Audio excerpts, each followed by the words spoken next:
que je n'ai pas eu l'occasion de partager la parole ici. C'est toujours un privilège et une responsabilité. Et je bénis le Seigneur pour la confiance que le corps pastoral nous donne. Vous savez, j'aimerais vraiment vous encourager, particulièrement encore ce soir, comme j'ai dit en introduction, pour ceux qui ont entendu, à valoriser ce moment. Quand tu valorises un moment, tu portes ton attention, tu mets ton cœur. Et c'est vrai aussi que quand on valorise un moment, quand on valorise une personne, quand on valorise un temps prévu, on va avoir des attentes. Et les attentes vont créer aussi parfois des déceptions. Ça peut créer beaucoup de joie, ça peut créer aussi des déceptions. Et en méditant sur la parole de ce soir, j'ai prié, j'ai dit Seigneur, qu'est-ce qu'il faudrait partager dans l'assemblée pour ce soir. Et vous pouvez voir cette affiche qui parle de ce thème qui dit comment gérer les déceptions. Comment gérer les déceptions. Jésus a dit, vous ne pouvez pas empêcher qu'il y ait des scandales. Vous ne pouvez pas empêcher qu'il y a des tribulations, il y a toujours des combats. Et tout ça, ça peut générer des déceptions. Personne ici ne peut lever la main et se dire « je n'ai jamais été déçu ». Si c'est le cas, si vous n'avez jamais été déçu, gloire à Dieu. Et ça paraît étonnant. Parce qu'il y a toutes sortes de déceptions. Il y a la déception par rapport aux autres. Il y a la déception par rapport à nous-mêmes. Des fois, on est déçu de nous-mêmes. Ça vous est déjà arrivé peut-être ? Oui. Tu as été déçu de toi-même. Tu peux être déçu des autres. Tu peux être déçu, et ça c'est délicat aussi, tu peux être déçu de Dieu. Peut-être que tu as comme moi, parfois j'ai été déçu de Dieu. Et nous allons voir un peu comment gérer ça, comment gérer les déceptions. Parce qu'il y aura toujours toutes sortes de déceptions. Et puis, il y a des petites déceptions, il y a des grandes déceptions. Petite déception, tu voulais absolument que ton équipe favorite de basket, de football gagne, mais ils ont perdu. Tu es déçu. Mais c'est pas trop grave. Mais si tu as misé 10 000 € sur ton équipe, là, c'est une grande déception. Mais il ne faut pas parier. Et il y a des petites déceptions. Tu attendais quelque chose. Tu attendais un bon dessert à la cantine, mais ça n'a pas été le cas. Tu es déçu. Mais il y a des situations où c'est beaucoup plus profond, n'est-ce pas? Où la déception est grande. Et vous comprenez bien que plus l'attente est grande, plus la déception peut être aussi grande. Alors ce soir, j'aimerais nous encourager, ne pas nous donner... c'est un message pour nous encourager, c'est pas un message pour nous donner du chagrin ou du désespoir. Il faut avoir des attentes, il faut espérer. Vous comprenez? Nous devons espérer. 3 choses demeurent, la foi, l'espérance et l'amour. Donc il faut espérer. Mais il faut comprendre aussi, et c'est ce que nous allons voir un petit peu, comment Dieu agit et comment peut-être changer parfois notre façon de voir les choses. Parce que ce qui nous déçoit, c'est qu'on s'attend à certaines réponses de façon précise. N'est-ce pas? Surtout quand on prie. Quand on prie, on attend que Dieu agisse d'une certaine façon. Et quand Dieu n'agit pas dans la façon que nous attendons, on est déçu. Parce qu'on a l'impression que Dieu n'a pas répondu. Ou alors que Dieu a répondu à côté. On se dit, oui, tu m'as donné, mais c'est bof. Nous avons des enfants assez jeunes et nous préparons un plat, nous organisons un voyage. On s'est dit, alors vous êtes contents? Ouais. Ils sont déçus et nous aussi, nous sommes déçus d'entendre la réponse. Des fois, c'est oui, super content. Ah. Et c'est important de temps en temps de méditer sur ce genre de message, comment gérer les déceptions, parce que si tu es souvent déçu, ça peut faire du mal à ton cœur. Ça fait du mal à ton cœur. Parce que si tu es souvent déçu des autres, ça va changer tes relations avec les autres. Et beaucoup de personnes ont été tellement déçues malheureusement qu'ils se ferment complètement. Ils se disent, les autres sont décevants, je ne vais pas du tout parler aux autres. Je vais me refermer sur moi-même. Et donc ça, c'est un danger. Et c'est pour ça que ce soir, que le Saint-Esprit nous aide à être équilibrés et se dire, je dois gérer cette déception. Je dois laisser passer. Je dois tirer la chasse. Amen. Et il y a tellement d'exemples dans la Bible, mais nous allons prendre 2 exemples particuliers selon le temps que nous avons. Mais on va prendre un premier exemple d'un homme qui s'appelle Naaman. On va afficher, ça va être affiché, vous pouvez ouvrir votre Bible ou votre application, c'est dans 2 Rois chapitre 5. 2 Rois chapitre 5 à partir du verset 8 jusqu'au verset 14. On va lire 2 Rois chapitre 5 à partir du verset 8 jusqu'au verset 14. La Bible nous dit, c'est l'histoire d'un général Naaman. Beaucoup d'entre vous connaissez son histoire. Et je vais lire à partir du verset 8. Lorsqu'Élisée, homme de Dieu, apprit que le roi d'Israël avait déchiré ses vêtements, il envoya dire au roi, « Pourquoi as-tu déchiré tes vêtements? Laisse-le venir à moi, et il saura qu'il y a un prophète en Israël. » On parle ici de Naaman, c'est un général syrien qui était lépreux. Les Syriens étaient les ennemis d'Israël, mais ce général était tellement fatigué de vivre cette lèpre, de subir les conséquences de sa lèpre. Il voulait trouver la guérison. Et il était prêt à aller en Israël alors que c'est un peuple ennemi. Et donc Naaman vient en Israël pour chercher la guérison, pour trouver la guérison. Il espère que le roi d'Israël puisse le guérir. Or, il ne savait pas que c'était à travers le prophète que Dieu amènerait la guérison. Donc c'est pour ça qu'Élisée, le prophète, dit au roi, « Laisse-le venir à moi. » Au verset 9, Naaman vint avec ses chevaux et son char et il s'arrêta à la porte de la maison d'Élisée. Au verset 10, Élisée lui fit dire par un messager, « Va et lave-toi cette fois dans le Jourdain. Ta chair deviendra saine et tu seras pur. » Au verset 11, la Bible dit quoi? Naaman fut irrité. Il s'en alla en disant, « Voici, je me disais, il sortira vers moi, il se présentera lui-même, il invoquera le nom de l'Éternel son Dieu, il agitera sa main sur la place et guérira le lépreux. » Au verset 12, « Les fleuves de Damas, l'Abana et le Parpar ne va-t-il pas mieux que toutes les eaux d'Israël? Ne pourrais-je pas m'y laver et devenir pur? » Et ils sont retournés et partaient avec fureur. Versets 13 et 14. Mais ses serviteurs s'approchèrent pour lui parler. Ils dirent, « Mon père, si le prophète t'eût demandé quelque chose de difficile, ne l'aurais-tu pas fait? Combien plus tu dois faire ce qu'il t'a dit, lave-toi et tu seras pur. » Il descendit alors et se plongea cette fois dans le Jourdain, selon la parole de l'homme de Dieu, et sa chair redevint comme la chair d'un jeune enfant, et il fut pur. Si tu peux mettre le verset 10 et le verset 11, revenir. Voilà. Donc ici, beaucoup d'entre vous, je pense, connaissent cette histoire.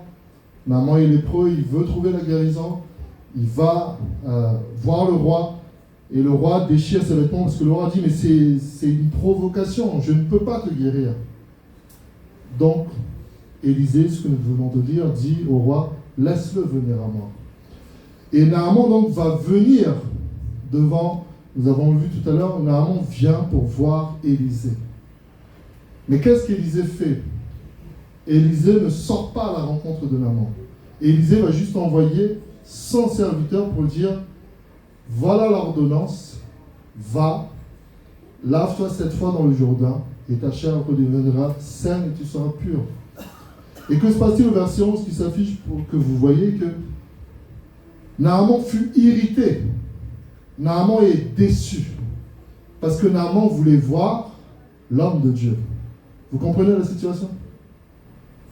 Naaman est déçu parce qu'il s'attendait à un protocole. Parce que Naaman est un grand général syrien, c'est un homme de guerre, c'est un homme d'honneur. Et il sait que quand on reçoit des rois, quand on reçoit des grands généraux, il y a un protocole à respecter. Il y a un tel qui doit venir, on te déroule peut-être le tapis rouge, on te prépare le chemin, on t'ouvre la porte, on te tient les choses.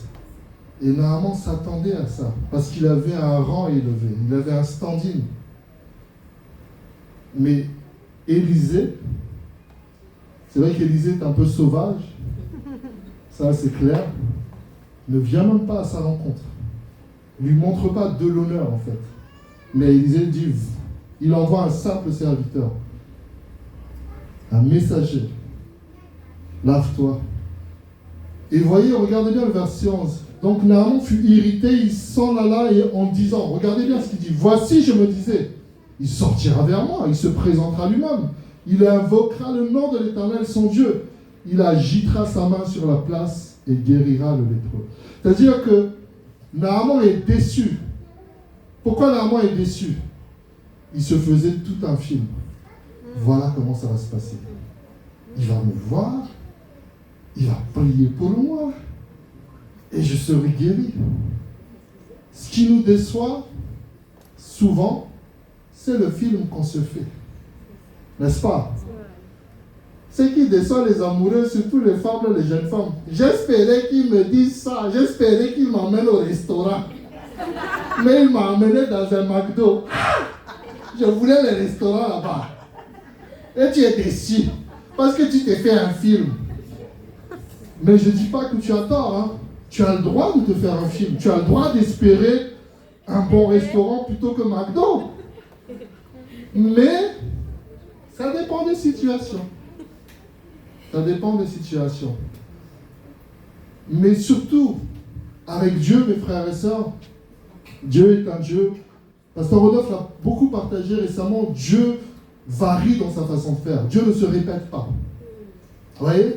Donc Dieu peut guérir d'une façon aujourd'hui, juste en prononçant une parole, tu es guéri. Dieu peut toucher une personne en imposant les mains, la guérison vient. Par la prière à distance, la guérison vient. Dieu agit comme il veut. Et donc si tu te fais des films et si tu te dis c'est comme ça que Dieu va me bénir, tu peux être déçu. Parce qu'en fait tout est aussi une question de définition. C'est quoi être béni? Être béni, c'est 30 millions d'euros. Pour d'autres, c'est je vais me marier. Pour d'autres, c'est je vais la grande voiture. Même chacun d'entre nous ici, nous avons des définitions très différentes d'être béni. Pour certains, être béni, c'est avoir un cœur disposé pour servir Dieu. Et donc, comment gérer les déceptions? C'est de voir avec Dieu, de prier régulièrement, de dire Seigneur, que ta volonté se fasse dans ma vie. Amen. Seigneur, quelle est ta volonté? Seigneur, j'ai ce désir, mais quelle est ta volonté? Amen. Jésus dit, nous enseigne à prier. Si 2 ou 3 s'accordent, je serai au milieu de vous. Quand on s'accorde, c'est quand on se met d'accord. On va faire la louange ensemble. Tu chantes avec moi, on se met d'accord. Et là, Dieu est dedans, et au milieu. Mais si on ne se met pas d'accord, si chacun chante de son côté, Dieu dit, bon, je vais être avec elle ou avec lui? Un groupe de louanges. C'est une parenthèse, on prêche à ça, un groupe de louanges. Bref. Quelle est l'histoire que tu te fais? Qu'est-ce qui t'a déçu récemment?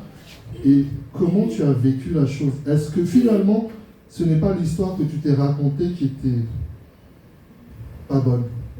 Peut-être pas bonne, mais peut-être bonne, mais en tout cas, voilà.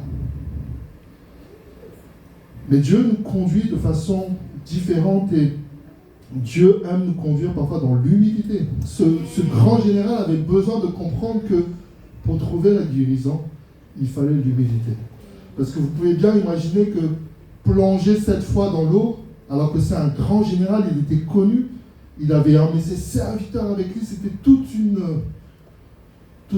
un convoi, etc. Il était gêné de se dire, mais c'est pour ça qu'il conteste et il dit, mais voilà, les fleuves, le Jourdain, c'est pas très beau, c'est sale, il y a le Parpa, il y a la Bana, c'est mieux. Pourquoi est-ce que je dois me plonger dans le Jourdain? C'est humiliant. Et c'est pour ça que ses serviteurs lui disent, écoute, si tu avais demandé quelque chose de difficile, ne l'aurais-tu pas fait? Et finalement, il décide d'obéir. Et voyez mes frères et sœurs, voyez ce message aujourd'hui aussi comme un rappel pour se dire, Seigneur, fais ce que tu veux dans ma vie.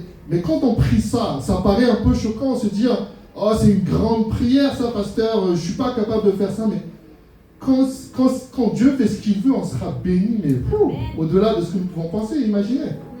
Ouais, des fois on veut imposer à Dieu ce que nous voulons, alors qu'en réalité, si c'est Dieu qui agit, ça ne peut être que très bon. Amen. Des fois même, je reprends l'exemple du restaurant. Des fois tu es dans les grands restaurants, tu manges, tu es déçu, c'est pas si bon que ça. Mais quand Dieu est dedans, quand tu as prié avant de manger, Seigneur, bénis ce repas. Je peux vous dire, je peux vous garantir, un petit restaurant moyen et un grand restaurant, si Dieu est dedans, dans le petit restaurant, tu vas bien manger quand même. Parce que le goût est là, parce que tu as la paix.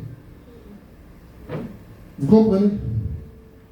Pourquoi il y a des gens qui sont dans des grands restaurants, qui ont les moyens et qui souffrent en mangeant leur soupe? Déçu de la fille, terriblement. Il y a tout ce qu'il faut, hein. Portable, iPhone 17 Pro Max qui est posé là. La soupe, il y a les huîtres qui arrivent bientôt, mais tu manges mauvais. Parce que le cœur est rempli de tristesse, de douleur, de déception. Mais quand Dieu rentre dans l'histoire, on va afficher quelque chose. Regardez, comment gérer la déception? Il y a l'histoire que tu te racontes et le fait d'accepter que Dieu te fasse vivre une nouvelle histoire pleine de victoires. Comment gérer la déception? C'est, Seigneur,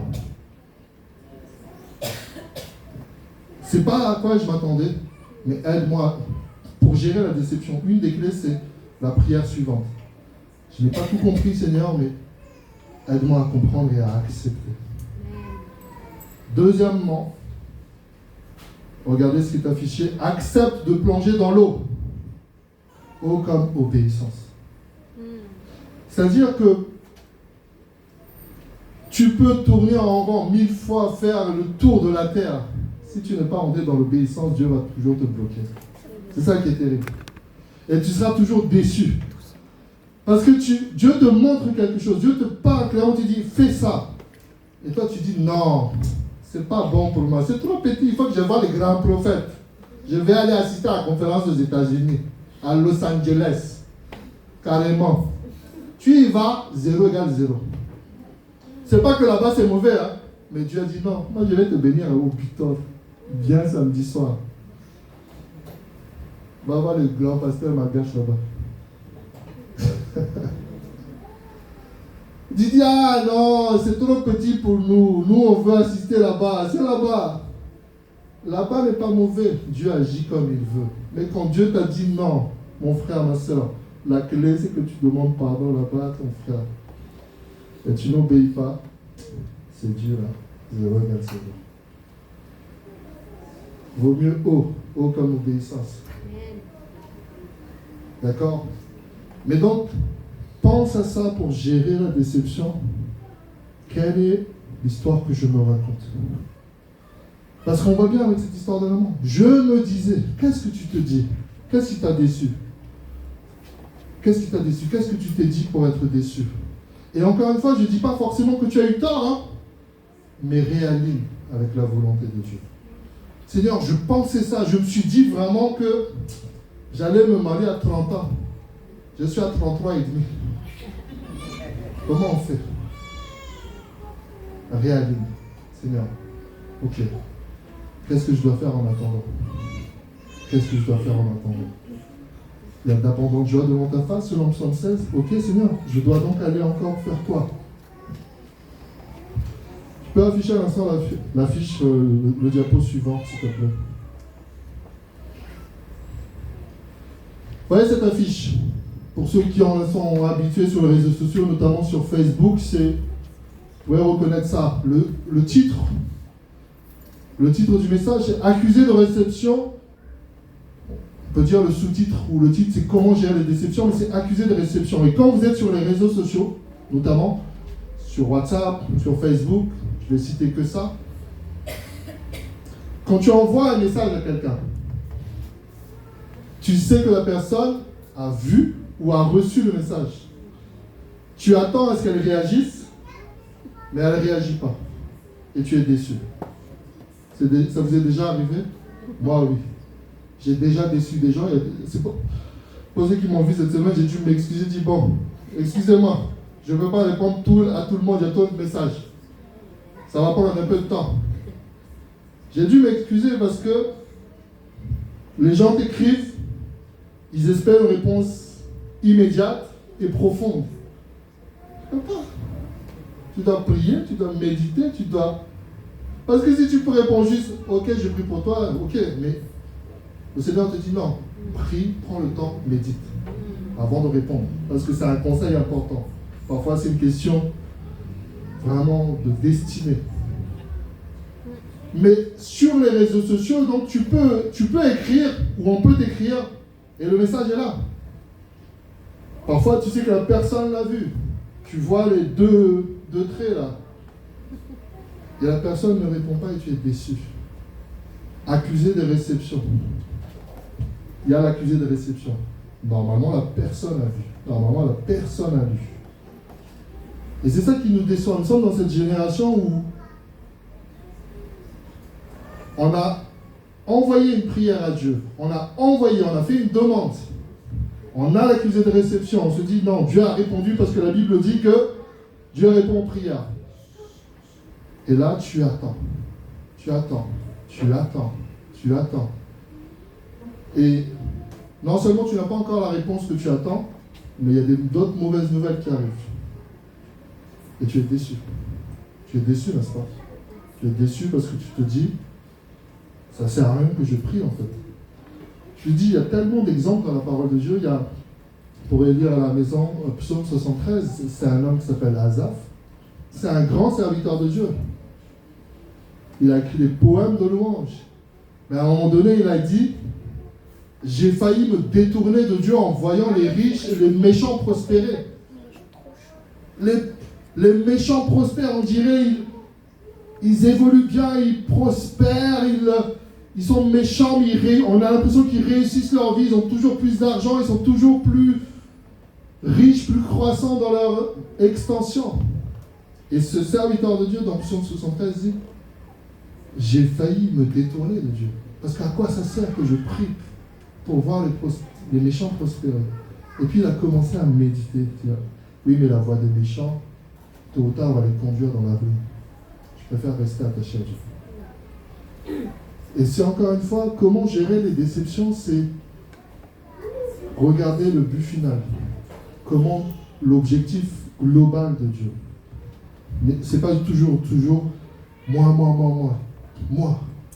Des fois dans l'église, tu as tes attentes. Tu voudrais que le pasteur prêche ça, tu voudrais que la sœur prie ça, tu voudrais que le frère ait choisi ce chant, que la sœur ait choisi ce chant. Tu dis, moi j'aime bien ce chant-là, ça fait 3 mois qu'on ne le chante plus. J'en ai marre qu'ils choisissent toujours les mêmes. Mais l'église, c'est pas que toi, il y a quand même d'autres frères et sœurs, ils aiment bien aussi ce chant-là. Ouais, c'est ce que je veux dire. Il y a un point de vue aussi global. Donc il faut que tu puisses gérer ta déception, dire, c'est pas grave. L'autre est en train aussi d'être béni. S'il est béni, je suis béni parce que nous sommes le corps de Christ. C'est une façon de regarder les choses. Mais si tu regardes uniquement toujours à toi, toujours à tes problèmes, déception. Peut-être certains d'entre vous ont vu cette semaine encore, ça arrive tout le temps, mais de temps en temps ça apparaît dans les médias et on est toujours choqués. Il y a une jeune fille qui s'est suicidée hier, qui a sauté du pont à Saint-Pierre. La presse n'a pas précisé les raisons. Mais quand on décide de se suicider, de sauter d'un pont, c'est parce qu'on a été déçu. Vous voyez? Déçu, je ne sais pas, est-ce que c'était une histoire d'amour qui a mal tourné? Combien de drames comme ça? Et c'est pour ça que je voudrais nous encourager qu'il faut gérer les déceptions. Il faut reconnaître que tu es déçu. Parce qu'il y a des personnes aussi qui se disent non, rien ne me déçoit, tout va bien. C'est faux. Il y a des choses qui te déçoivent et tu dois le dire à Dieu. Tu dois aussi le dire parfois aux personnes qui t'entourent, si jamais c'est possible, avec l'amour, le tact qu'il faut, te dire, écoute, je m'attendais à ça, ça m'a un peu déçu, mais voilà, je te pardonne. Vous voyez? Mais surtout, gérer ça avec Dieu. Seigneur, j'étais déçu. Parce que si tu ne gères pas, ça va refroidir ton cœur au fur et à mesure. Ça va refroidir tes relations avec les autres. Ça va refroidir tes relations avec Dieu. Tu vas te dire, Dieu ne m'aime pas. Et le diable, il va te mettre toutes sortes de pensées bombardées. Tu as attendu, tu as prié, ça ne sert à rien.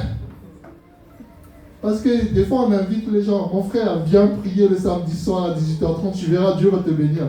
Mais rien ne se passe exactement comme il pensait.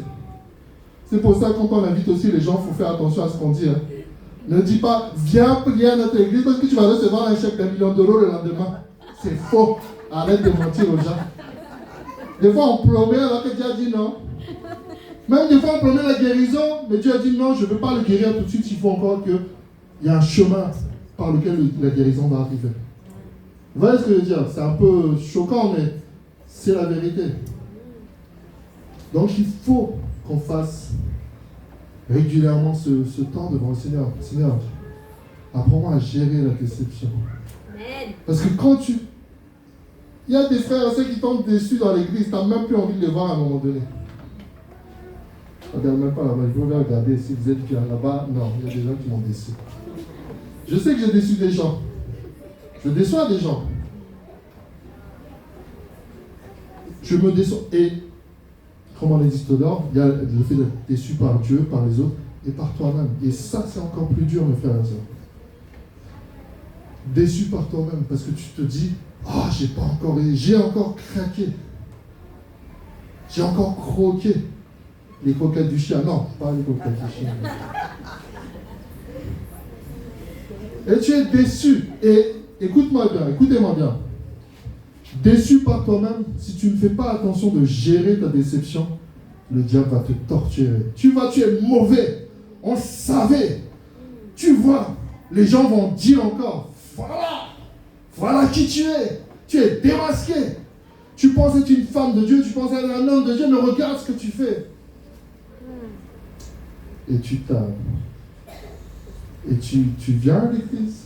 Surtout pas les places de devant. Vous voyez combien les places de devant, ça vide. Tout le monde est derrière. Posez-vous la question, répondez-vous seulement. On se met derrière. Alors que les chaises devant sont vides. Pourquoi? Parce que non. C'est une petite blague. Mais quand même. Il y a des personnes qui se cachent en venant à l'église. Il y a des personnes qui sont déçues d'eux-mêmes et disent, je peux vous raconter mon histoire? Vous voulez entendre mon histoire? Oui. Vous allez être triste, hein? Mais c'est pas grave. Vous allez peut-être rire aussi. En 2009, j'ai toujours lutté un peu contre mon poids, maigrir, grossir et tout ça. Et pendant longtemps, j'ai lutté par rapport à tout ça. Et c'est toujours un défi permanent. Il faut toujours faire attention. Ok. Mais en 2009, Dieu m'a fait grâce, j'ai perdu énormément de poids. Tous les dimanches, je venais à l'église. Toute la semaine, je faisais du sport à fond. Et je perdais presque 1 kilo par semaine. Et plus j'arrivais à l'église, les pasteurs, les gens disaient, tu as maigri, hein? Waouh! J'ai pas mis la photo, sinon vous auriez été choqués. J'ai maigri. Presque la moitié de ça. Parce que, non, pas la moitié quand même, mais presque. J'étais mince. Je commençais à être mince. Donc j'étais content de venir à l'église, quoi. Et tu te mettais le défi de dire, chaque dimanche, il faut que les gens voient encore plus que j'ai maigri. Vous voyez? Tu commences à chauffer, quoi. Et voilà, et j'ai maigri, je dirigeais la louange, mince. Je n'étais même pas encore marié. Célibataire. J'étais célibataire. Et le temps passe, et je travaillais à McDo à l'époque. Et pendant des mois, je n'ai même pas touché un Big Mac. Vous voyez, comme tu ne touches pas le whisky, moi je n'ai pas touché le Big Mac. Et laissé. Et je faisais beaucoup de sport. Le temps passe. Et un soir, on dit, bon, allez, tranquille. Ça fait 6 mois que tu n'as pas touché un Big Mac. Allez, un petit Big Mac. Et à ce moment-là, il y avait des frites spéciales à McDo. Ce n'était pas des potatoes, c'est des frites spéciales. Et comme on vient annoncer les frites, le Big Mac, au bout de 6 mois, si tu ne manges pas de Big Mac, il est bon. Big Mac, non? C'est bon ça, hein? J'ai commencé à manger. Et les frites spéciales. Ça s'appelle frites incurvées, je ne sais même pas. C'était bon. Je commence à manger. Bon, premier soir quand même, bon, voilà. Et tranquille. Je faisais du sport en même temps, donc je commençais à manger, mais le sport peut-être. Le temps passe pour accélérer. Je commence à régrossir. Régrossir, oui. J'arrête de plus en plus le sport, je mange toujours plus de Big Mac. Big Mac est devenu, le sport est parti. Ah, c'est dangereux, c'est dangereux. Oui, c'est dangereux. Et donc le temps est passé, j'ai commencé à grossir encore à nouveau. Et là, je me suis dit, c'est la honte. Les gens ont vu, mais là, tu as grossi. Écoutez bien l'histoire. Écoutez bien, parce que c'est grave et triste. Je dis à mes pasteurs, je vais arrêter de venir à l'église. Je vais d'abord maigrir, après je reviens. Non, c'est sérieux, je vous dis. Je dirigeais la louange, je prêchais comme ça déjà. Et mes pasteurs disent, on prie pour toi. Bon, vraiment, si c'est ce que tu reçois, bon, ben voilà. Je ne venais plus à l'église parce que j'espérais maigrir en quelques mois pour revenir, j'avais honte. Qu'est-ce qui s'est passé? 0 égale 0. J'ai continué à grossir. Et le pasteur dit, il faut quand même revenir, hein.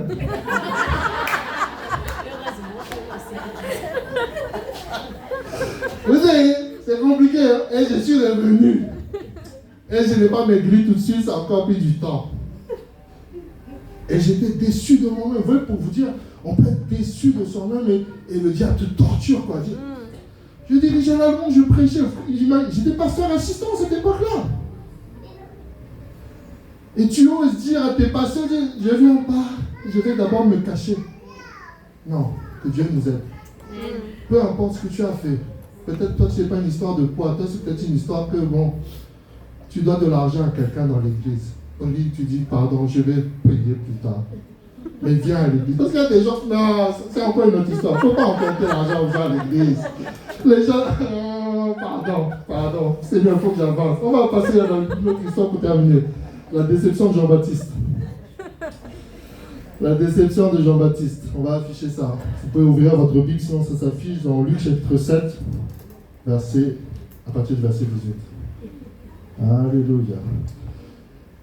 Luc chapitre 7, verset 18. La Bible dit, donc, je vous réciter un instant Luc chapitre 7. Luc chapitre 7, c'est, quand vous lisez le début de Luc chapitre 7, Jésus fait un grand miracle parce qu'il y a un convoi mortuaire qui passe. Il y a un jeune homme qui est mort et sa mère est derrière le convoi pleurant parce que c'était son fils unique. Et Jésus va arrêter le convoi et dire, qu'est-ce qui se passe? La femme dit, mon fils est mort. Jésus touche le cercueil, le fils est ressuscité. Un énorme miracle. Et donc, juste avant de ce que nous allons lire, donc Jésus a fait un grand miracle, une résurrection, un jeune homme revient à la vie. Et la Bible dit que Jean le Baptiste, fut informé de toutes ces choses par ses disciples. Il en appela 2 et les envoya vers Jésus pour lui dire, es-tu celui qui doit venir ou devons-nous en attendre un autre? C'est-à-dire, est-ce que tu es bien le Messie? Au verset 20. Arrivés auprès de Jésus, ils dirent, Jean-Baptiste nous a envoyés vers toi pour dire, es-tu celui qui doit venir ou devons-nous en attendre un autre? Verset 21. À l'heure même, Jésus guérit plusieurs personnes de maladies, d'infirmités et d'esprits malins. Il rendit la vue à plusieurs aveugles. Au verset 22, regardez ce que Jésus dit. Il leur répondit, c'est-à-dire aux 2 disciples de Jean-Baptiste, allez rapporter à Jean ce que vous avez vu et entendu. Les aveugles voient, les boiteux marchent, les lépreux sont purifiés, les sourds entendent, les morts ressuscitent, la bonne nouvelle est annoncée aux pauvres. Heureux celui pour qui je ne serai pas une occasion de chute. Ici, c'est la déception de Jean-Baptiste. Beaucoup d'entre nous, nous connaissons Jean-Baptiste. Jean-Baptiste était de la famille de Jésus. C'était son cousin ou son cousin. Ou son oncle, on va dire, puisque Élisabeth, sa maman, était la tante de Marie. En tout cas, Jean le Baptiste est celui qui était envoyé par Dieu pour préparer le chemin de Jésus. Écoutez-moi bien pour terminer. Jean le Baptiste va annoncer à tout le monde l'arrivée du Messie, l'arrivée de Jésus. C'est bon, vous êtes avec moi? Et quand Jésus vient se faire baptiser, quand Jean voit Jésus, il dit à ses disciples, aux gens qui sont autour de lui, voici l'agneau qui ôte le péché du monde. Je ne suis pas digne d'enlever les lacets de ses souliers. Donc Jean-Baptiste a un très grand respect pour Jésus. Il sait qui est Jésus. Il sait que Jésus est le Messie. Vous suivez le film? Jésus vient pour se faire baptiser. Jean lui dit, ce n'est pas à moi de te baptiser, c'est à toi de me baptiser. Et Jésus lui dit, fais pour le moment, pour accomplir la justice. Et Jean accepte de le baptiser. Jean-Baptiste. Donc encore une fois, j'aimerais vous faire comprendre que Jean-Baptiste savait que Jésus était le Messie. Mais dans cette histoire, Jean a évangélisé, il a dit aux gens de se repentir, il a baptisé les personnes, il a fait ce qu'on appelle le baptême de la repentance. Et puis à un moment donné, il a dénoncé le péché d'un roi, du roi Hérode. Et Jean-Baptiste a été emprisonné. Jean-Baptiste a été emprisonné. Jean-Baptiste se retrouve en prison et il entend que Jésus fait beaucoup de miracles. Écoutez-moi bien. Ce même Jean-Baptiste qui avait dit que Jésus était le Messie, qui avait annoncé que Jésus allait sauver le monde, maintenant qu'il est en prison, Jean se dit, demandez à Jésus s'il est bien celui que Dieu a envoyé. Est-ce que vous comprenez?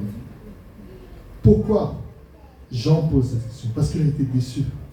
Jean pensait que, comme il était un grand homme de Dieu, que Dieu l'avait utilisé pour toucher les foules à venir à Dieu, il ne méritait pas d'être en prison. Et quand vous lisez la suite de cette histoire, donc, et qu'est-ce que Jésus répond? Jésus répond ce qui est affiché au verset 22, allez rapporter à Jean ce qui se passe. Les aveugles sont guéris, les boiteux voient, marchent, etc. Les aveugles voient, les lépreux sont purifiés. Qu'est-ce que Jésus est en train de dire à Jean? Jean, tu t'es fait un film de ce que doit être le salut des Juifs et de Jérusalem. Toi, tu pensais que quand le Messie arriverait sur terre, voilà tout ce qui va se passer. Jean pensait que non seulement il n'allait pas être en prison, mais peut-être qu'il allait être encore plus mis en valeur quand Jésus arriverait. Mais quand Jésus est arrivé, lui, il a été mis en prison. Donc il a été déçu. Et j'aimerais m'adresser à chacun d'entre vous en tant que serviteur de Dieu, servante de Dieu. Tu peux servir Dieu à fond. Tu prêches à fond, tu diriges la louange à fond, tu mets tout ton cœur. Il y a une déception quelconque. Il y a un combat que tu n'attendais pas.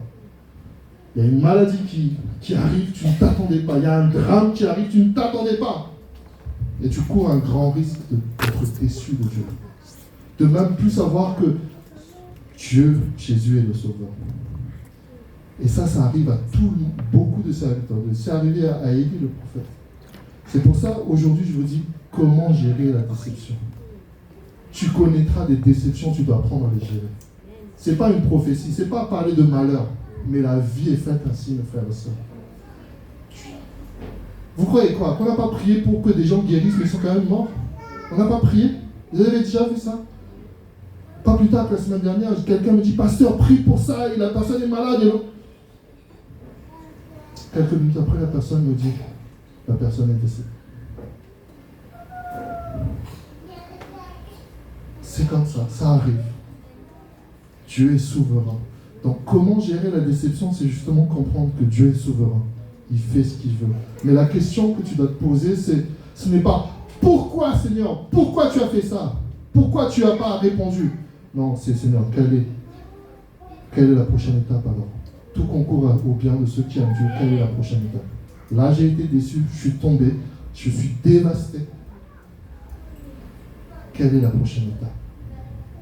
Parce que sinon, tu vas abandonner la foi. Il peut y avoir des épreuves. J'abandonne. Tu as tellement prié et vous savez, l'ennemi, il veut toujours nous piéger. Il va peut-être te laisser adorer Dieu tellement, servir Dieu tellement à fond et tu te dis, Sheila, elle est chaude, hein? Tu prépares une petite déception ou une grande, là sur le chemin. Et si tu ne gères pas cette déception comme il faut, tu abandonnes. Parce que vous savez, des fois, quand tu es très chaud pour Dieu, tu peux refroidir très vite. Parce qu'une déception est arrivée. Tu as tellement été dans les réunions de prière. Tu viens tout le temps, tu viens tout le temps. Tu te dis non, rien ne peut m'arriver. Mais quelque chose arrive. Gère la déception. Dieu est fidèle. Amen. Allez rapporter à Jean ce qui se passe. La bonne nouvelle est annoncée aux pauvres. Qu'est-ce que Jésus veut dire ici? Jésus veut dire que le monde continue à tourner. Il y a des déceptions, il y a des joies. Continue à marcher. Il y aura des nouvelles joies qui arrivent. Il y a une nouvelle opportunité aussi qui peut venir. Vous savez, des fois, je parle souvent avec ma femme par rapport juste par rapport au travail, par exemple. Et des fois, et souvent, je parle avec ma femme, je dis, waouh, Seigneur, merci chérie, hein, merci à Dieu chérie que tu n'aies pas été pris dans ce poste-là. On avait prié pour qu'elle soit prise en tant que vendeuse. Dieu a fermé la porte. Heureusement. On avait prié pour qu'elle fasse ça. Dieu a fermé la porte. Et moi, pareil. Je pensais tellement, je voulais tellement être directeur à McDo. Dieu a dit non, tu ne seras pas directeur parce que je ne veux pas que tu finisses ta vie là-bas. Et j'étais frustré, je dis, mais j'ai toutes les compétences qu'il faut. Vous savez, à McDo, décidément McDo, que Dieu bénisse McDo quand même. Bon. Vous savez, à McDo, il y a les photos. Il y a les photos de l'équipier du mois, manager du mois. J'avais tout ça. Tous les mois, ma photo était là, l'équipier du mois. Quand je suis devenu manager du mois. Les photos étaient là. J'ai dit, tu es grand. Mais pour arriver à je suis arrivé jusqu'à directeur adjoint. Directeur adjoint, hein? On me respectait. Hein? Mais Dieu a dit non, tu s'arrêtes à adjoint. Je ne veux pas que tu sois directeur. Et tu es déçu, tu dis, mais quoi? Dieu est tellement sage. Dieu est tellement sage. Amen. Pour terminer, peu importe que tu as été déçu, je peux le comprendre. Nous allons prier pour que Dieu t'aide ce soir. Mais dis-toi que Dieu est grand. Dieu est tout puissant. Dieu est au-delà. On va terminer, on va afficher un peu la suite, pasteur, pour terminer. Comment gérer la déception encore? Il y a tes projets et tes attentes, mais Dieu va toujours faire plus et mieux. Accepte que Dieu a prévu le meilleur. Regardez bien ce qui est affiché en vert. Il y a le Dieu historique et Dieu qui intervient dans ton histoire personnelle. Et chacun sa spécificité. Si Dieu veut que tu te maries avec un Espagnol, tu vas parler espagnol, pardon. J'ai failli me marier avec une Espagnole, mais je n'ai pas voulu. J'ai dit non, je veux une Malagasy. C'est vrai que c'est la vérité. Dieu connaît aussi. Donc, comprenez-moi bien pour terminer, c'est pas que tu dois refuser d'avoir des attentes ou des désirs, c'est pas ça. La Bible dit dans Psaume 37, fais de l'Éternel tes délices et il te donnera ce que ton cœur désire. Dieu veut nous bénir avec comme il faut.